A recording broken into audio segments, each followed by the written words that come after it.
Hello everyone, I'm Rachel, Radical Soul Untangled. So, I really liked that last reading I did where it was like a cycle breaker. Then I'm going to try to do something a little more positive because again, I want to kind of try to foster more of bringing in what you want in your life as opposed to just pointing out the problems and try to overcome them. There needs to be balance. I feel like, at least for me, most of my life has been about, well, here's what's wrong with me, here's what's wrong with me, here's what's wrong with me, how do I fix it? Instead of, here's what's wrong with me, but here's what's right with me, here's what's right for me, here's what's going right with me, here's what's going well for me. So I want to try to feed that more. So I think what I'll do is, instead of using all the cards from one deck, and I'll continue with the Wild Unknown Tarot, I'm going to consult one of my Oracle decks, the Oracle of the Seven Energies by Colette Baron-Reid. And this is a pretty nice, this is a very uplifting kind of oracle deck. So I think this will be a good way to see energies that we need to maybe start bringing in. And then we'll use tarot as the clarifiers as to what energies are either helping or hindering, you know. Oops, there it goes. I'll give you a couple little shuffles.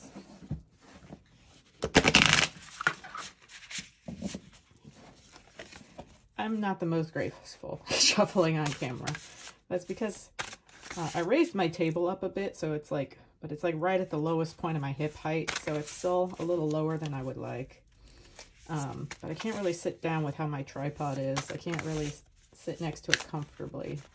So I'm kind of just it's just a slightly awkward setup so far. It'll get better. So I'm not complaining. I'm just saying if I look like I have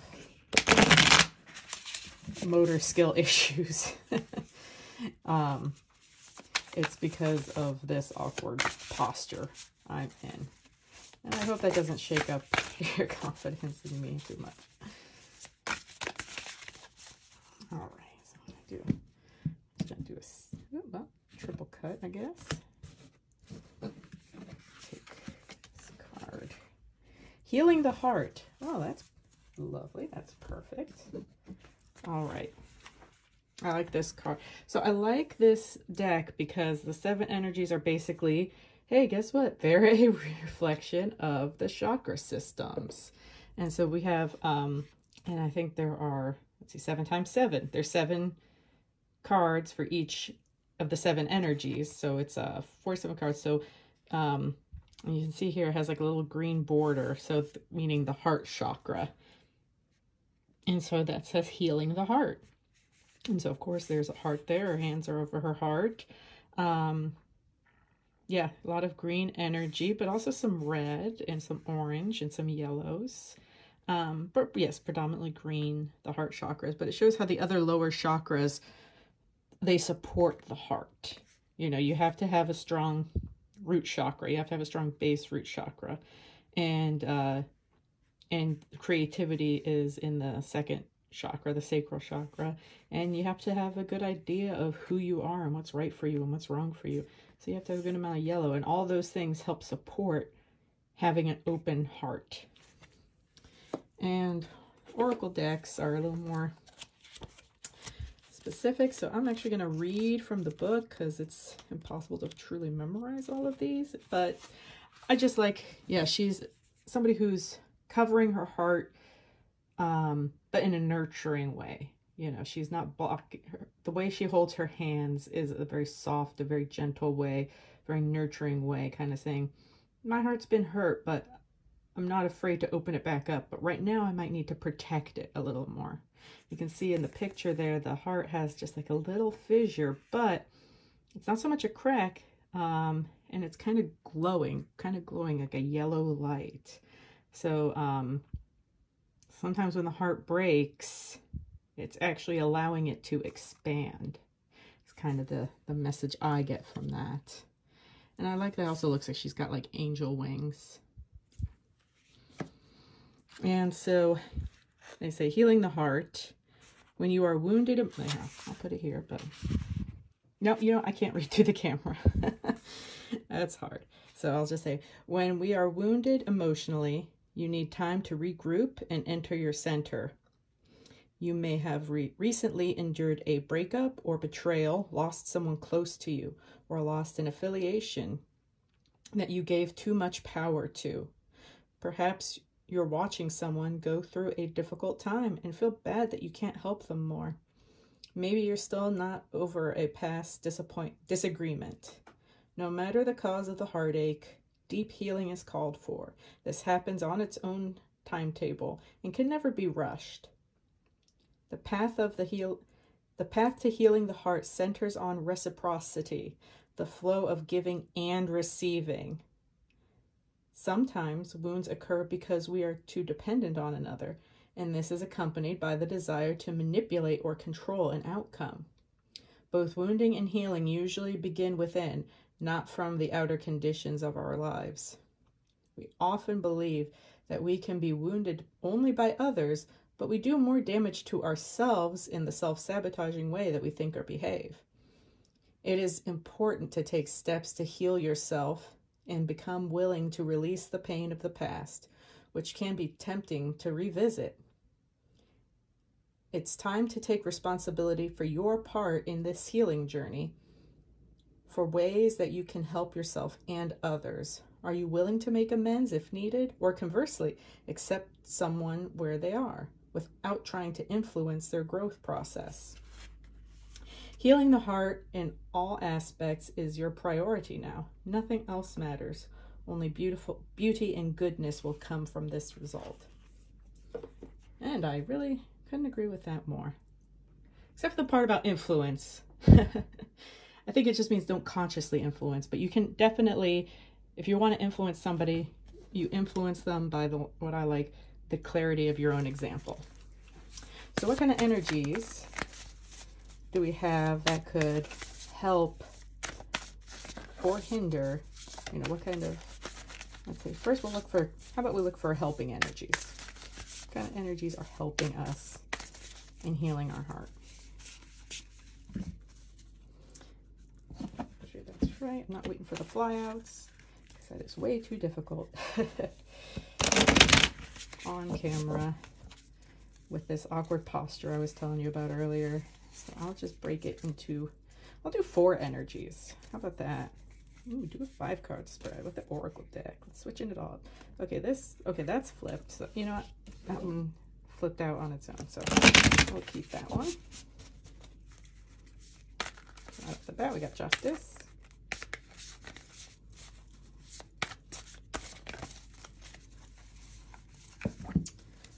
All right. Well, that one flipped out in a weird way, so seemed very insistent on being part of this reading. And hopefully you guys saw what happened not the last time, but the time before that, where the Wheel of Fortune made a brief appearance during the shuffle, and then it came out during the reading when I extended it. It's funny how things work out like that. That's all I'm saying. All right, so we got Justice, and we'll do the break. All right, so we'll go with, oh wow, the 7 of Wands came back. And Mother of Cups. And the Wheel of Fortune in the reverse. Ah, funny I mentioned Wheel of Fortune from that other reading. All right, so how will these help or hinder the healing of the heart? So first we have Justice. And for me, and I like this card with Justice. It's got black and white, you know, shows like a reciprocity there, a balance. Justice is kind of synonymous with balance, as in other cards show, you know, a person with a sword and with holding a scale in their hand. So Justice really is about maintaining a sense of balance. Fairness is really about balance. So, and about the shadow and the light side. And I think when we look at the outside world for a sense of justice, we're often very disappointed, right? We see it in the news all the time, and there just doesn't seem to be any justice. And what's the famous line we hear a lot? No justice, no peace, with N-O. But if you know peace, it's easier to know justice with a K. There's, you know, when you know peace in yourself, you can find the balance in a situation. You don't necessarily need to look to an outside arbitrator. Like I said, that's where just a lot of our disappointment in how the world is. We look to our systems that were not set up in the first place. You know, so we say, oh, the system is broken. The system is working how it was intended to.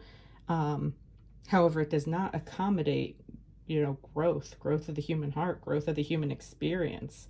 And so, you know, we can't expect a perfect justice system from without. We have to go and develop a sense of peace within. And when we have that sense of peace within, we can strive towards justice because we have a more compassionate heart for ourselves, and then we can extend that compassion to others. And then we have, so remember, if you watched yesterday's reading, it's so funny though, the Seven of Wands came right back, but this time in the upright. So this is saying, what I said before, that's supposed to mean that you reflect back on your accomplishments and your achievements, and you use that to build your sense of confidence. Look to your old past experiences of when things weren't working out, but you overcame them. And don't necessarily focus on, well, I had to do all this hard work and I had to do this and it was a pain and it was exhausting. Focus more like, I did all this work, but then this person came into my life, or this person mentioned this organization, and that's how I was able to get the, you know, the financial aid I needed, or that's how I learned about Legal Aid Society, and that's how I learned about this, and I was able to get all this help and support for free or for low cost. You know, just reflect back on how subtle little ways that during a tough situation that you ended up overcoming. Don't focus like all the hard work and all the stress you were experiencing at that time. Focus on all the assistance that came to you. Focus on, you know, you just, you know, reached out, and sometimes it just seemed like the right person just happened to overhear your conversation, or the right friend had another friend that you didn't know about, and they had that friend refer you to somewhere where you could get the help you needed, or, you know, or a lead for like a job or anything like that. So this is to like reflect on your accomplishments, on your achievements in the most positive way possible, you know, and give yourself that kudos, that accolades. Like, yeah, I overcame that. Not everybody could do that. You know, I was very fortunate with how that worked out for me. And, you know, try to remember those times. And here we have the Mother of Cups. So it's a swan, and Cups energy is the water energy. And here they say mother instead of queen. And so she's got her wings open, you know, so it also looks like she's kind of shielding her cup, but she has her wings open. So this kind of reflects an open heart energy. She has her hands on her heart because her heart is healing. She's protecting her heart, but with like a healthy type of boundary. And then ultimately, as that heart heals, she's going to become in a sense of internal emotional mastery. That's what the queen, or this, in this case, the mother energy, is all about. Intuitive internal mastery of handling her emotions. And so I think that's what that means. Also, it could mean that you need to look to nurturing, emotionally well-balanced and nurturing figures in your life or in your experience. You know, so and kind of channel that energy. If it wasn't your mother, or maybe it was a grandmother or an aunt, or just somebody else, doesn't necessarily have to be female, but just somebody who's, because it doesn't matter the gender, but the nurturing aspect, the nurturing energy. Somebody who just has a very calming presence in your life. You know, look to them and think what they would do. You know, if you were hurting, if your heart's hurting, you know, in a moment, And you start to nurture that part of you that's in pain with this other part of you that is your own internal nurturer. You go, no, it's all right, honey. I know you're hurt. I know it's scary right now. I know that hurt you really badly, but you're not in that place anymore. You know, and you're here, you're safe, you're with me now. I've got you. I'll take care of you. These kind of internal monologues that are nurturing and self-loving. You know, we all say self-love is in, you know, you got to love your body. You got to love your, you got to say, I love you to yourself. But really self-love at the core, for it to really take care without it feeling too superficial, you have to nurture your own heart when it's wounded. And not in a defensive way, not in a, I'm not going to let that happen ever again. In a very nurturing way, in a very comforting way. You have to learn to give yourself that nurturing comfort. And by reflecting on it, because you've had examples in the past, you know, even a teacher, you know, depending on how your family situation was. It might not have been a family member, but it could have been, like I said, a teacher, a counselor, a therapist, anybody that has nurtured you. You can use those words back and internalize them and become your own nurturing internal mother, even if your real life mother was not the best example. Then we have the Wheel of Fortune, but in reverse. And let's see. I think this one's very interesting. It's got all the rainbow colors. So again, all the chakra colors. It's got red at the center there because that's the root. But yeah, I like how it's kind of reversible, because here you have like the moon above and the owl. And we have like the sun underneath. And this one came out in the reverse. So with this, the moon is generally intuition. It can also mean like illusion. Like when, so sometimes when it's in the reverse, it means kind of get caught up in illusion. And stars represent hope and also a sense of a guidance.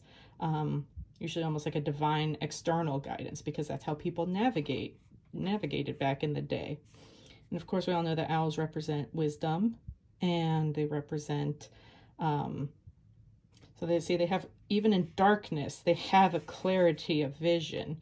They can use this low light to actually really sharpen their vision, in that they're more in tune to motions. You know, there's not so many things distracting them like there would be in the bright day of light. The light of day. Came out a little backwards. So they are more sensitive to motion, but once something catches their eye, they're laser focused on it. And they don't need a lot of light. So they can, like, the darkness blocks out a lot of potential distractions so that they can focus on what they need. And that's kind of represents to me like what a meditative state means. It's quieting your mind of the usual chatter, putting yourself apart from the usual chatter, and going in and trusting your intuition and trusting your own guidance system, being guided by the divine intuitively. And of course, Wheel of Fortune usually means luck, you know, but luck can also switch. So this is, we have the sun underneath. So that means in the reverse, the sun is up top. There may be more to that to come to me later, but I would just say that we need to start looking within, look into our own intuition, even when we have a reversal of luck. You know, sometimes things seem to be going great. We have a great couple days, like for me, a couple weeks ago. Friday was great. that week, it was about a month ago.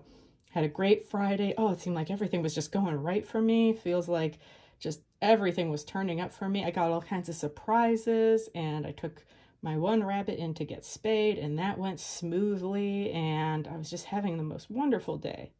And Saturday was good, and Sunday was fine, and then Monday, my other rabbit got sick, and by Tuesday, he was dead. So that was totally unexpected. He had been doing fine, and then by the time I noticed he wasn't doing well, But anyway, I don't want to go into that too much. I did a reading on that if you want to see that video. But the point was, is that's a real turn in fortune. But I didn't let it, I allowed myself to feel that sadness. I allowed myself to feel that sorrow. I allowed that grief to work through me, to work through my heart. But I didn't let it block off my heart. You know, I didn't harden my heart. I didn't try to numb myself. I didn't drink, you know, to numb the pain I was feeling. I allowed myself to feel that pain, but I also tried to stay vigilant to keep myself from re-inflaming that pain, picking at that wound, thinking thoughts that would reinforce sadness because, oh, I should be feeling really sad right now. I'm starting to already feel better. That can't be right. I should start to make myself feel sad again. So I would catch myself doing that and say like, no, that's that. See how you're right now. The situation isn't so sad. You're making yourself feel sad now. So that's just to say, even when your fortunes get reversed, you know, and even when a lot of light is shining on so many things that you can get easily distracted, you know, take the time to go within, and you will eventually see the bright side of a topsy-turvy situation. Usually when things start to go wrong, it could mean in some way that wasn't right for you. You know, if you lose a job, it means that job wasn't right for you to some extent, or you've outgrown it, you know, and there's better opportunities out there for you. You just have to remind yourself of that instead of being so focused on what you lost. Say, okay, well, that sucked. I was really enjoying that. I wasn't ready to let that go yet, but I'll, you know, and work through the grief, work through the pain, allow yourself to feel that pain and upset, but then move through it. Don't dwell in it.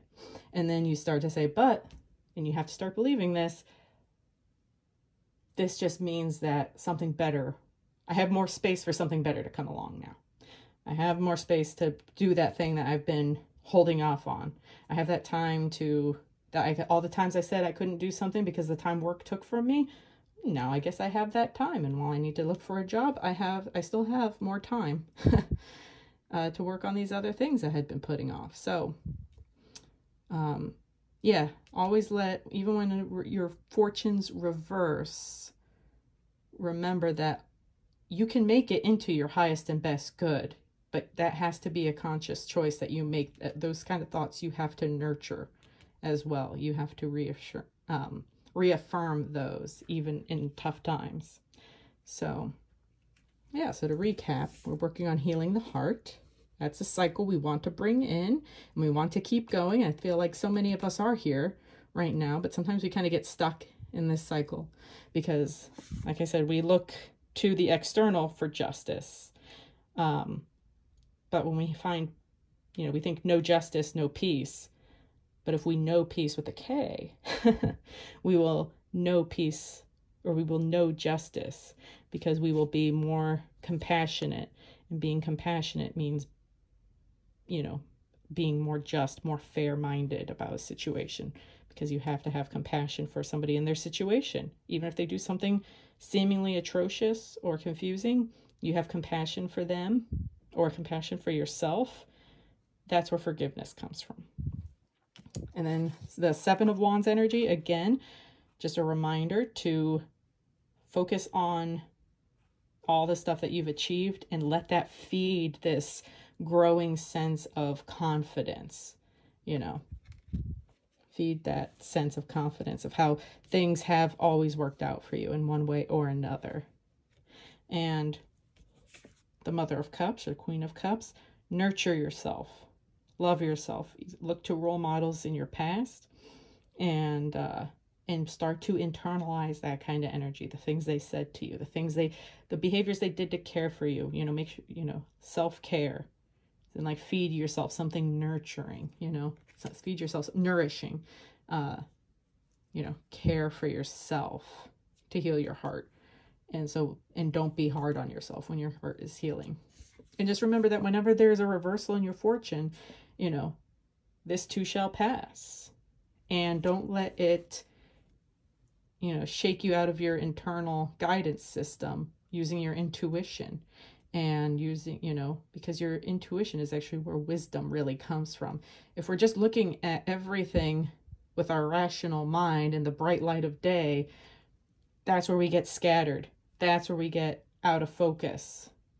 You know, that's where we get distracted. We start chasing one thing after another, after another, after another, and not really feeling like we've done all this running, but we've not really gotten anywhere because we're not looking within and using our wisdom to tell us when to move forward and when to hang back, when something's right for us and when something's not. You know, when something's for our highest good and when something's not, and when to let go. This is also a card of, you know, letting go of those past things that have hurt you.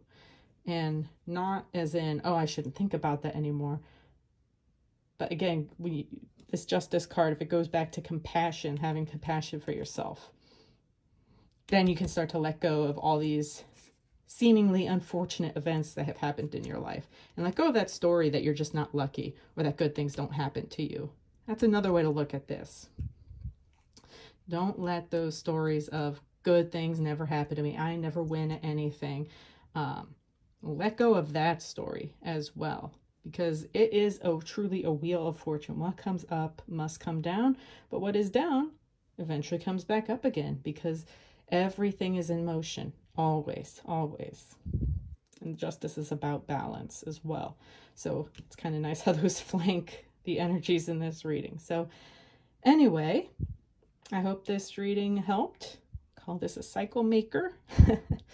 And I also give readings, so if you're interested in getting a private personal recorded reading from me, feel free to contact me through Facebook at A Radical Soul Untangled. I'm also on Instagram at A Radical Soul Untangled, and so also feel free to follow me on those. And anyway, thank you so much for watching and taking the time to watch this. I really appreciate all your love and support. Thank you so much. Take care.